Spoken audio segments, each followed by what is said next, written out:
Educar com disciplina positiva é educar com amor e respeito.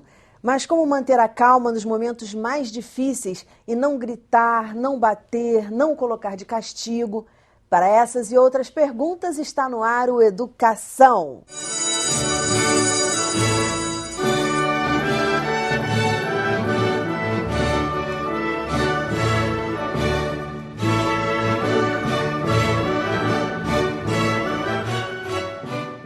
Meus convidados de hoje são o pai, blogueiro, seguidor da disciplina positiva Tiago Queiroz, a psicóloga Roberta Caminha e a fonoaudióloga Adriana Fernandes.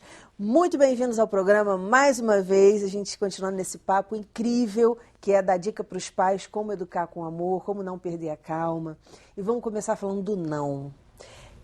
Disciplina positiva diz não também. Como é esse não? Qual a diferença do não da disciplina tradicional para o não da disciplina positiva? Acho que a diferença básica do não que se diz na disciplina positiva é que é um não respeitoso, né? Então, é um não que normalmente a gente vai explicar o porquê daquele não, né? A criança tem a dignidade de saber o porquê que ela está sendo negada alguma coisa, né? Então, se ela não pode botar o dedo na tomada, vamos explicar para ela por que ela não pode botar o dedo na tomada.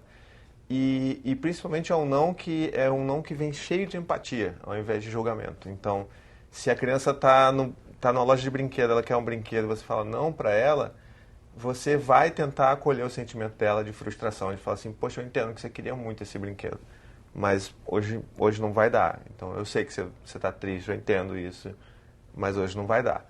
Então, essa que é a diferença básica, né? Não é um não convencional que você dá, você não explica, e se a criança chora, você ainda chama ela de manhosa. É aquilo que a gente estava falando do meu por que não, que eu ficava perguntando quando eu não tinha a resposta. Mas tem aquelas situações assim que é muito difícil para a criança aceitar o não. Tem alguma estratégia que possa ser usada para que ela aceite o não? Ou quando isso já é algo que vem numa educação, em outras situações com ela já está mais apta a entender esse não? Porque às vezes entender o não é difícil, porque a criança é o pulsar, né? É o desejo, é a vontade enorme, ela ainda não compreende algumas coisas. Como lidar com isso? Bom, eu acho que é inerente do ser humano a gente não saber lidar com não, né? Se eu falar para você não fazer uma coisa, vai ser aquela coisa que você vai ficar obcecado em tentar fazer. E se, por exemplo, se eu falar para você que você não pode pensar num elefante rosa, você já está pensando no elefante rosa. Então, é a mesma coisa com as crianças, a gente tem que entender isso. Existem maneiras que a gente faz, não para fazer com que ela aceite ou não, mas que a gente consiga convidar ela para uma cooperação maior, né? Então, por exemplo, no caso da loja de brinquedo, o que eu costumo fazer com meu filho mais velho é, antes de entrar na loja, eu falo, filho, olha, hoje o papai não tem dinheiro, hoje a gente não pode comprar nada, tá bom? Combinado? A gente só vai olhar os brinquedos e a gente vai embora. Então ele já entra ali sem a expectativa de sair com alguma coisa. Então por mais que ele vá ficar frustrado na hora, quando ele achar aquele brinquedo que ele sempre quis, ele sabe que tem um acordo prévio. Então os acordos prévios são importantes por causa disso. Antecipar, né, situações para criança, né? Eu tenho um exemplo que eu vivi essa semana com a minha filha. A casa estava uma zona cheia de sapato espalhado pela casa, muitos dela, porque ela adora brincar com sapato, não tira todos do lugar. E lá pelas tantas eu falei, que zona! Eu falei, Nanda, vamos arrumar esses sapatos. Ela, não. Aí eu parei e falei, putz, não usei estratégia melhor, né? aí eu falei, já sei. Aí eu falei, Nanda, que tal a gente brincar de loja?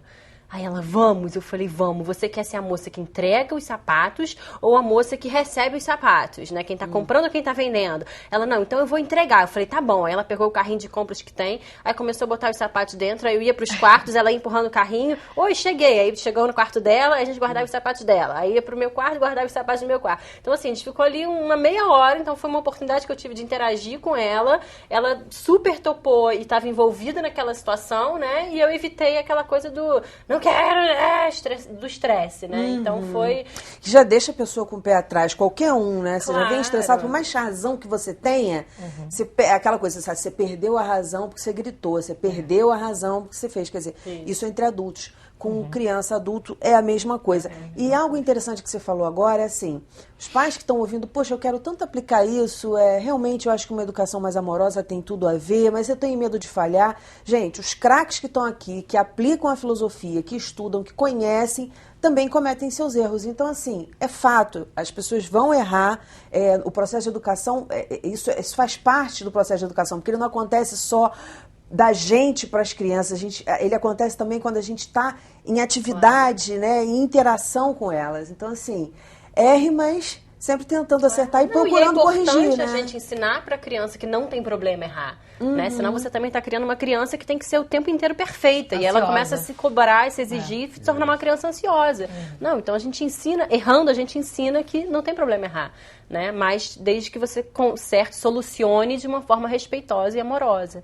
Né? Isso é uma coisa importante, eu acho também, a gente sempre tentar envolver a criança na solução do problema, né? Não fazer pela criança, não ser uma coisa assim de vamos fazer dessa forma, não, vamos pensar junto com ela, né? Vamos estimular esse raciocínio dela. O que será que a gente pode fazer agora? Né? Ela deixou cair uma água no chão, vai brigar, não, o que a gente pode fazer então? Vamos lá, pegar um pano, vamos enxugar juntos, né? Você ajuda ela a pensar numa solução e não simplesmente você vai sair brigando e agredindo a criança porque ela molhou o chão, né?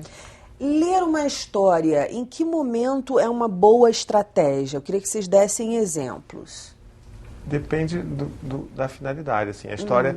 Eu digo na idade da disciplina mesmo. Disciplinar, está acontecendo alguma coisa, e eu queria que vocês dessem um exemplo, em que, de repente, ler uma história para a criança vai fazer ela se acalmar, vai resolver esse problema de uma forma bacana e construtiva. Tá. Bom, ler história é um negócio que é legal porque faz com que a criança sente e tire o foco de alguma outra coisa que está causando algum distúrbio. Né? Então, isso já é um ponto positivo. Agora, outros comportamentos mais desafiadores, eles são bons que você consegue... É como se na história você conseguisse contar a história do seu filho e ele assume um papel de espectador, sabe? E começa a ver aquilo, começa a ver aquele outro personagem que... Tipo, por exemplo, o meu filho que de vez em quando bate no irmão mais novo. Isso, você chegou a comentar isso. E aí eu pego uma história, eu pego 2 bonequinhos e começo a contar a história daqueles 2 que são irmãos e que um bate no mais novo, o mais novo chora. E aí ele sai daquele papel de agressor e começa a ver como é um batendo no outro, o outro se sentindo magoado. Então, a história, na verdade, muitas das vezes ela vem para tentar mostrar para a criança um outro ponto de vista do que ela está vivendo. E isso é muito rico. É um observador, né? É um tipo de exercício de empatia mesmo, né? Dela conseguir observar a situação que ela está vivendo de fora, né? Além do fato, claro, de parar para sentar para ouvir a história, se não for no mesmo contexto, mas essa que é do que ela está vivendo. Isso. Ela assistir o que ela está passando de uma outra maneira, de um outro ponto de vista e pensar sobre aquilo, refletir sobre aquilo para poder reagir. Isso funciona, você tinha falado isso no primeiro programa, e quando a gente gravou o segundo programa, eu pensei assim, caramba, o negócio da história com os bonecos pode ser legal. E aí essa é a pergunta para você. Quando você falou aquele lance do cantinho do relaxamento, por exemplo, tá todo mundo brincando ali na sala e aí você tira o seu filho ou a sua filha porque tá tendo uma briga ali entre eles para ele dar uma relaxada, ficar com ele mesmo. Vale essa brincadeira de fazer, aqui estão os amiguinhos do fulaninho com o boneco naquela hora que ele tá relaxando para ele sacar que ele não tá sendo bacana com os colegas? É também uma estratégia legal. Nesse contexto até específico, é até legal porque mostra também a consequência lógica, né? Que é uma ferramenta muito importante da disciplina positiva. Você vai mostrar uma criança que está brincando com os amiguinhos, né, na historinha, e aí de repente os amiguinhos não querem mais brincar com aquele menino porque ele bate sempre e ele machuca e ninguém quer ficar perto de alguém que machuca. Então você começa a mostrar para ele que tipo, olha, tá vendo, se você bate, se você não cuida, se você não dá carinho, as pessoas não vão querer ficar perto de você. Então, é a consequência natural e não a consequência de, tipo, você vai ficar uma semana sem jogar videogame, que não faz lógica nenhuma. Eu acho que isso é uma das coisas mais bonitas, assim, são tantas, mas da disciplina positiva, que é ampliar esse olhar da criança. A criança começa a entender o mundo, a entender o funcionamento das coisas de uma maneira muito mais ampla do que quando você foca no comportamento. Então, você realmente abre a mente da criança para as coisas. Então, ela começar a perceber as coisas de uma forma mais inteira, ela consegue responder de uma maneira mais adequada por ela mesma. E acaba tendo uma visão, a gente acaba treinando ela para ter uma visão mais macro, né? Isso. Em qualquer situação da vida, em qualquer problema, né? Porque a gente está com um problema, a gente fica tão ligado ali naquele foco que a gente não está observando o todo, né? Isso é muito interessante. Essa coisa de pedir para fazer o desenho, para desenhar, para dali também detectar o erro, como é que isso acontece? Como fazer isso? O desenho também é uma das coisas que a gente costuma usar também com crianças pequenas para extravasar sentimentos, né? Então, ao invés de você conversar e tentar entender o que a criança está sentindo, você pode pedir para ela desenhar o que ela está sentindo. Então, já na escola do Dante, inclusive, aconteceu isso recentemente, tipo... pediram para todo mundo desenhar, né? E aí eles fizeram um desenho e tal, e o Dante pegou umas cores mais escuras e desenhou o que estava sentindo, e depois a professora foi perguntar para ele o que era que ele estava sentindo, o que ele desenhou quando ele pintou aquilo, e ele falou que ele estava desenhando a saudade dele. Então, é um negócio super forte, sabe? Que a criança consegue transcender o corpo dela e bota aquilo para fora, e aí automaticamente ela consegue se sentir melhor, porque ela está botando isso para fora, né? Então ela não está guardando aquilo para dentro e não vai causar nenhum impacto em outras crianças, ela está botando para fora. Então, é uma maneira também de lidar, né? E aí você dá outro recurso, né? Porque às vezes ela não consegue verbalmente, Isso. ou é difícil ela falar olhando para você, falar para você, e aqui eu consigo me expressar melhor. É uma forma de expressão, né? O grafismo, o desenho. Então é você dar outros recursos para ela conseguir, porque em termos de comunicação, e até voltando um pouquinho rapidinho no não, a mensagem tem que ser muito clara, porque... Quando a coisa é muito abstrata, como o não é uma coisa muito abstrata. Você não encontra o não no universo, né? Você não tem como concretizar um não. Então, para a criança entender realmente o conceito do não, quando ele não vem explicado, ele é punição, ele é só o castigo. Ele não é um ensinamento, ele não é uma lição, um aprendizado. Então, ele sempre tem que vir contextualizado. Então, se ela entende, ela consegue expressar. Então, até para a criança conseguir expressar no desenho, ela tem que ser... tá num meio em que ela seja ouvida, enfim, que ela consiga se manifestar de várias formas. Então, qualquer tipo de expressão que ela tenha sendo valorizada, ela vai ficando cada vez mais à vontade de se colocar, né? Então, um exemplo que eu também queria colocar do não e acabei passando, mas só para não deixar de falar rapidinho, é com bebê, mas dá para pegar um pouco a ideia, é que, por exemplo, se você ficar não faz isso, não faz isso, não faz isso, o faz isso fica mais forte do que o não, porque o não é abstrato e o faz isso tem uma representação concreta.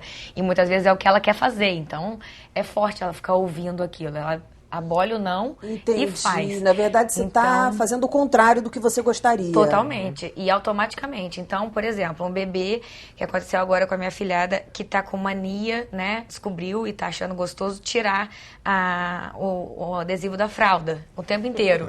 Então, e aí eu tô vendo a minha irmã com ela assim, não pode, e eu fiquei pensando, gente, ela vai ficar 24 horas nesse não pode, e a outra tirando e rindo, achando engraçado. E aí eu virei e falei assim, Su, vamos tentar de outro jeito, vamos fazer assim?